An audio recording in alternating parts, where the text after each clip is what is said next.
En esta última sección sobre tipos de Estado, tenemos para repasar algunas últimas categorías. Los estados totalitarios, sí, con el texto de Castro, y después agregaría, simplemente como complemento, como cosas traídas de la bibliografía complementaria, las categorías de estados predatorios y estados fallidos que menciona el texto de Malamud, que ya he comentado que trae un listado de tipos de Estado más amplio que el básico que viene desarrollado en el texto de Castro. Así que trataría aquí las dos cosas. Empezando por la referencia a estados totalitarios, lo ubica Castro con este diagramita que está traído del texto de él. Los ubica como una rama colateral en el eje de evolución principal, en el tronco principal que hemos estado viendo hasta ahora, de evolución desde el estado liberal hasta el estado de bienestar o estado social. Habíamos dicho que lo principal de este tramo de curso era hacer el relato de cómo el estado moderno va pasando de las etapas de estado absoluto, estado absolutista, estado liberal y el paso de estado liberal a estado social o de bienestar, que como les contaba en el texto de Castro viene con una etapa intermedia de estado liberal democrático, que sería el proceso de transición de uno hacia otro, y bueno, toda la importancia que tiene esto para la discusión moderna que vamos a estar repasando después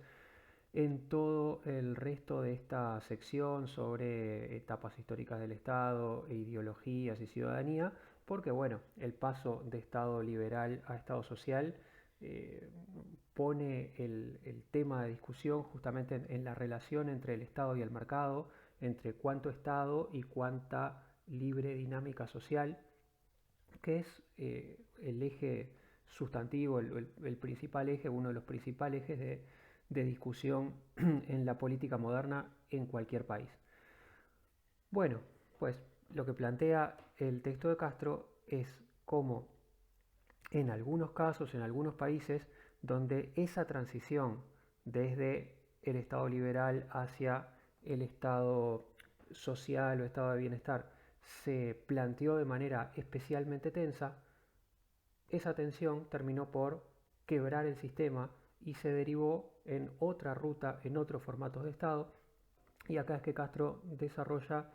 dos variantes, la del Estado fascista, que englobaría tanto el fascismo como el nazismo, y el Estado comunista, la experiencia de la Unión Soviética y de todos los países relacionados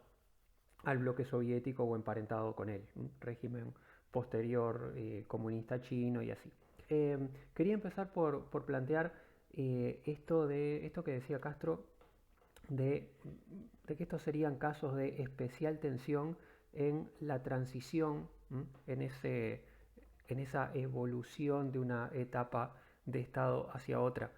Esto es lo que estaría expresado en este tipo de rutas. Ya habíamos dicho que cuando hablamos de esta fase de transición del Estado liberal democrático, habíamos comentado que el siglo XIX, el paso del siglo XIX hacia el siglo XX, fue una época especialmente tensa para la construcción de Estado y para el funcionamiento del Estado. En tanto, se le vinieron al Estado un montón de reclamos respecto a readaptar los sistemas de representación que tenía. Habíamos comentado cómo el Estado liberal más clásico genera formas de representación, pero en las que incluye a muy poca gente, y cómo todo lo que Castro llama etapa de Estado liberal democrático es una suerte de transición donde se van incorporando nuevos grupos a la capacidad de voto conforme los distintos grupos van siendo exitosos en presionar para ser incluidos. ¿Tá? Pero este fue un proceso muy tenso porque por un lado estaba la tensión relacionada al reclamo del derecho a participar, por otro lado estaba el temor de las élites a qué pasa con el sistema si incorporamos a toda esta gente que no somos nosotros, qué tanto nos cambian el sistema y nos cambian las reglas de juego y nos cambian el funcionamiento de la sociedad, la distribución de la riqueza, etcétera, etcétera, conforme incorporemos a todos estos grupos. Bueno, entonces, estos procesos que eran procesos de discusión de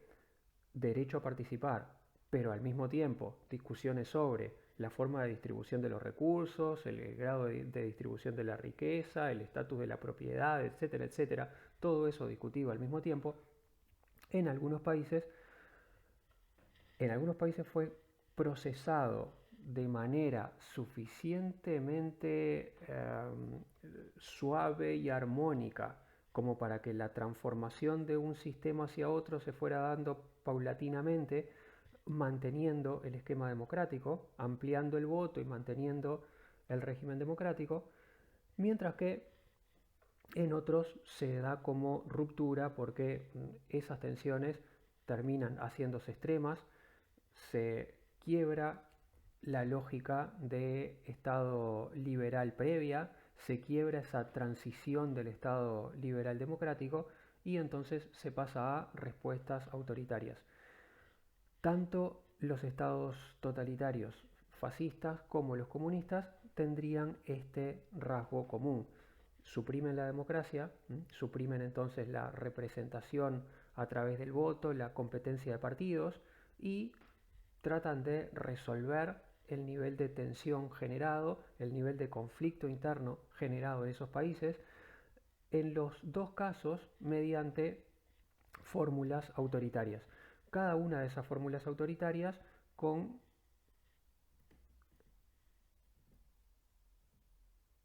distinto contenido. En el caso de los estados comunistas, con la solución de, bueno, si estamos frente a un conflicto entre capitalistas y trabajadores, suprimamos a la clase capitalista y generamos un régimen igualitario basado en el dominio de la clase trabajadora. En el caso de los estados fascistas, una solución también autoritaria por vía corporativa. Ya hemos repasado más o menos de qué se tratan las claves corporativas. Bueno, pues el Estado fascista procuraba una solución de ese tipo. Suprimimos el Parlamento, suprimimos la representación a través de partidos y lo que constituimos son entidades que representen a los trabajadores por un lado, a los empresarios por el otro, y el Estado se encarga de terciar, arbitrar ese diálogo. Solucionamos lo que el comunismo planteaba como un conflicto de clases y lo solucionaba mediante el predominio de una clase sobre otra. El fascismo lo planteaba en términos de esto no es un conflicto de clase, hay que buscar la armonía, la articulación entre una clase y la otra. Eso lo puede hacer el Estado dirigiendo esos espacios de representación corporativa. Por supuesto, en clave autoritaria, porque ya dijimos, cualquiera de estos dos sistemas llevan a una lógica autoritaria y en el fascismo los representantes de los trabajadores y los representantes de los empresarios, por supuesto, iban a ser los representantes de los trabajadores y de los empresarios afines al régimen. A su vez, el fascismo le suma a este planteo contenidos nacionalistas, belicistas de tono imperial y de inclinación a la guerra, y a su vez y fundamentalmente con el nazismo, contenidos racistas, donde ese Estado es a su vez la expresión de una raza, y esto se traduce después a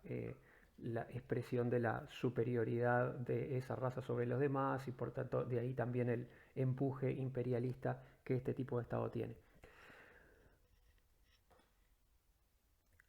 A su vez, y de ahí el nombre de totalitarismos, cualquiera de estas dos variantes lleva, como planteaba allí al medio de la diapo, a un desarrollo extremo de la capacidad de control del Estado sobre la sociedad. Estos estados han sido llamados totalitarios en el sentido de que buscan tener un control absoluto de la sociedad desde el Estado. En ese sentido difieren de autoritarismos anteriores, en el sentido de que no se trata solo de reprimir,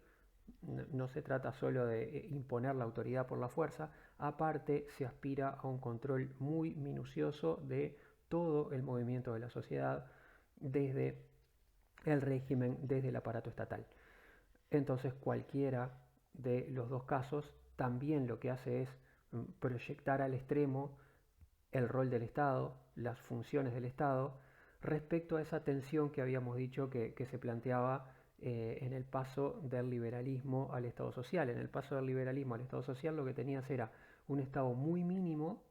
que con el Estado social adquiere cierta proyección de funciones, pero amplía funciones manteniendo espacios de libertad social importantes en un montón de campos, tanto en el plano civil, económico, etcétera. Por distintas vías y por distintas razones, cada uno de estos dos modelos de Estado totalitario, el Estado fascista y el Estado comunista, son soluciones donde se extrema la ampliación de funciones y roles del Estado, se extrema el rol del Estado respecto al ordenamiento y al gobierno de esa sociedad. Se minimiza el espacio de libertades del movimiento de la sociedad y se extrema el control del Estado sobre ella.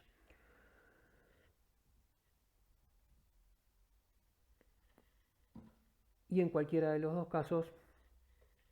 en muchas ocasiones los países finalmente terminaron derivando desde esta fórmula colateral de Estado fascista o Estado comunista a retomar otra vez el eje principal que hemos estado viendo. Retrovirtieron finalmente de nuevo, aunque sea en algunos casos por la fuerza, los estados fascistas en general retrovierten de nuevo a la trayectoria que habían trazado el resto de los países desde Estado liberal hacia Estado social o de bienestar. Lo retoman muchos de ellos luego de la Segunda Guerra Mundial con la derrota de los regímenes fascistas. A su vez, muchos de los estados comunistas van a terminar retomando el eje de evolución, convergiendo hacia estados de bienestar con reaperturas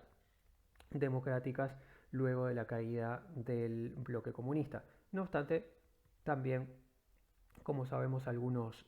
regímenes comunistas perduran. Cualquiera de estos dos casos, tanto el régimen comunista como los estados fascistas, los dejamos por acá en cuanto a tipos de Estado. Lo que interesaba ahora era simplemente referenciarlos, ubicarlos en esta evolución, plantear dónde están respecto a este proceso evolutivo que Castro venía siguiendo.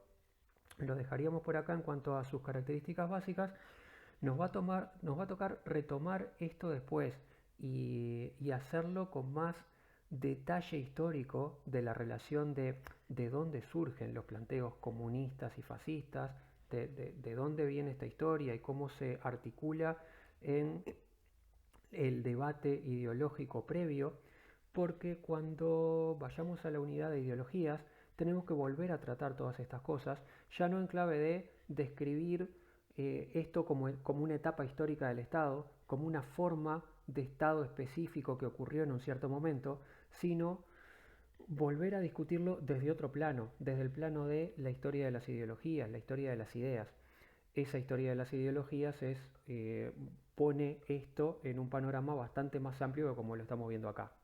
El comunismo como ideología va mucho más allá de los estados comunistas concretos que se desarrollaron en un cierto tiempo y los que continúan desarrollándose. El fascismo como ideología, lo mismo, tiene todo su trasfondo de historia, de relacionamientos con otros planteos ideológicos de origen, más allá de cómo queda conformado en esta forma de Estado fascista en esta época. Así que bueno, cuando hablemos de desarrollo histórico de las ideologías en la unidad correspondiente, volveremos a tratar la ideología comunista, la ideología fascista, poniéndola un poco más en contexto respecto al desarrollo de las ideas de una manera más amplia que la estructura de Estado en concreto. Finalmente, lo último que quería agregar respecto a tipos de Estado era, aprovechando el texto de Malamud, esta cuestión de agregar categorías a las básicas que estuvimos viendo con Castro,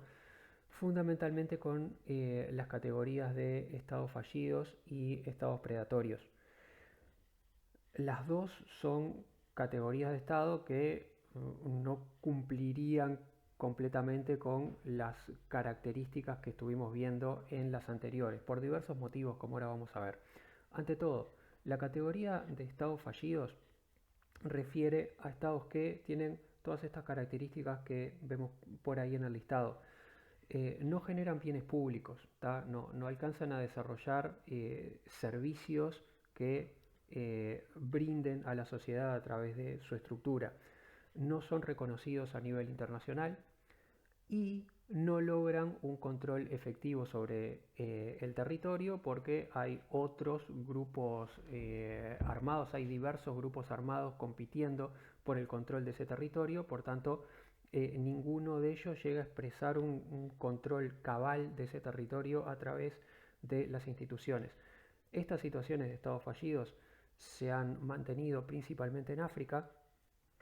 Agregaba a su vez que recientemente hemos visto generarse este tipo de situaciones fundamentalmente a través de ataques de Estados Unidos y de coaliciones de aliados de Estados Unidos a regímenes enemigos, donde el resultado es se elimina al régimen enemigo, se destruye la estructura institucional por la que ese régimen controlaba ese territorio, y la situación en la que se deriva no es que se sustituye a ese régimen por otro régimen capaz de controlar efectivamente el territorio mediante un aparato institucional similar, sino que se deriva durante bastante tiempo en una situación totalmente caótica donde los distintos grupos armados que buscan heredar el control de ese territorio quedan combatiendo entre sí, por tanto tenés una estructura estatal que colapsa y no logra ser rápidamente sustituida por otra estructura estatal.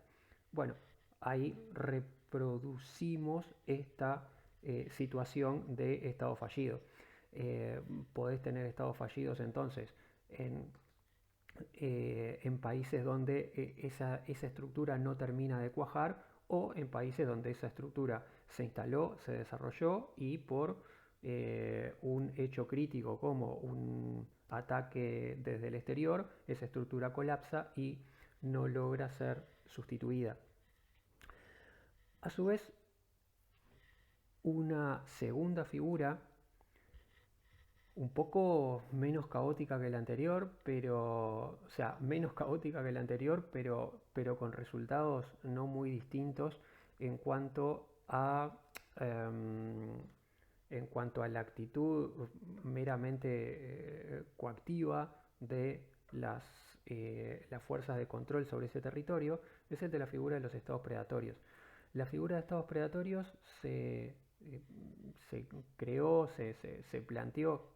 hacia finales del siglo XX para referirse a estados que tenían como característica que sí tenés una estructura, un cierto desarrollo de estructura estatal, sí tenés autoridades claras, sí tenés un control más o menos firme sobre el territorio, pero la característica central es que esa estructura estatal, ese gobierno que dirige esa estructura, a lo único que dedica esa estructura es a obtener recursos de la sociedad y del territorio en beneficio del gobernante, en beneficio de la cúpula que maneja las instituciones, y nada más que eso, y pues al resto de la sociedad simplemente reprimirla, mantenerla bajo control y tener esa sociedad, ese territorio controlado para extraerle recursos en favor de la clase gobernante y absolutamente nada más. Se ponía el ejemplo de Zaire en la época de la dictadura de Mobutu, fines del siglo XX, como ejemplo más típico y fuerte de este tipo de régimen. Diferencias respecto a todo lo que estuvimos viendo antes, bueno, pues evidentemente eso, mientras que en los tipos anteriores hemos estado hablando de cuáles eran los problemas que el Estado buscaba abordar para solucionar, esas soluciones que el Estado daba a su vez generaban nuevos problemas que te llevaban a crear nuevas funciones, a replantear el tipo de Estado para solucionar los problemas que el Estado anterior había dejado. En este caso, más allá de todos esos desarrollos, simplemente la estructura estatal estaría funcionando simplemente para extraer recursos en beneficio de los gobernantes y nada más que eso. En el caso de Zaire, un país con Zaire, la actual República Democrática del Congo, ¿no? que sigue teniendo problemas de este tipo, en el sentido de ser un país con mucha riqueza minera y por tanto con una fuerte conflictividad de grupos buscando hacerse con el control de esos recursos para obtener de eso los beneficios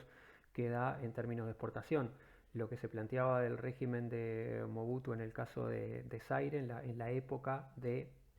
la República del Zaire, era, bueno, el Estado de Zaire, el gobierno de Zaire, a lo único que se dedica es a eso, básicamente a tener controlado el acceso a los recursos mineros, asegurarse el control de los recursos mineros para asegurarse la riqueza que deviene de su exportación y punto. Olvídate de las garantías del Estado liberal o de las garantías extra y las coberturas de las que se encargaría el Estado social. El Estado no tenía planteados ninguna de esas dos cosas como objetivo. El objetivo era simplemente controlar el territorio y obtener beneficio de eso. Bueno, lo último que quería decir respecto a estas dos categorías, a los estados fallidos y a los estados predatorios, es a que, en definitiva, como apuntaba por ahí abajo, las dos han sido variantes frecuentes en la etapa inicial de la historia de los estados. O sea, si uno va al origen de los estados en cada territorio, muchas veces se encontraría con este tipo de situación, con que si vas a la etapa cero de conformación de los estados, irías a una etapa bastante parecida a la que se plantea respecto a los estados fallidos, a que la situación cuál es. Y tenés una serie de grupos armados compitiendo por el control de un cierto territorio, ninguno de ellos llega a tener un control completamente efectivo, no llega a haber ninguna estructura institucional que domine, que tenga el monopolio de la violencia legítima dentro de ese territorio. Entonces lo que tenés es una fricción constante entre unos grupos y otros. Avanzando un poco en la situación, podrás tener eh, situaciones en las que sí un grupo alcanzó a predominar, sí constituyó entonces un conjunto de instituciones que dominan el territorio, que controlan el territorio, pero ese dominio, ese control del territorio y de la población es ejercido puramente en favor del grupo armado que controla esa estructura y no genera ninguna otra función social, ningún otro beneficio más allá de esos beneficios concentrados en el grupo que detenta el poder. Bueno, eso pues entonces, tanto los estados fallidos como los estados predatorios están muy vinculados al origen del Estado. En definitiva, si hacemos la historia de los estados, muy probablemente nos encontremos en muchos casos en su origen situaciones, etapas parecidas a la de los estados fallidos y la de los estados predatorios. En cierto sentido se podría decir algo así como los estados que conocemos y que hemos ido repasando después a través de todas esas etapas históricas que comentamos, muchas veces vienen de cosas no muy distintas, no mucho más fabulosas que estas situaciones de las que estamos hablando. Muchas veces por este tipo de procesos que estuvimos describiendo ahí es que se constituyeron estados, así nacieron los estados en muchos casos. Pero bueno, todo lo que estuvimos viendo sobre etapas históricas del estado antes nos muestran cómo más allá de estos orígenes, los estados fueron agregando funciones, agregando tipos de tarea, campos de tarea en los cuales ser funcionales de manera más amplia al conjunto de la sociedad. Lo que nos recuerdan estos casos, los estados fallidos y los estados predatorios, es como no siempre todos no siempre todos los territorios que tenemos en el mundo responden realmente a las características de un estado totalmente configurado y no siempre los estados que tenés completamente configurados están dedicados a todas las funciones que repasamos. En algunos casos se parecen más a esta figura de estados predatorios y están simplemente para beneficiar al grupo que controla ese aparato institucional.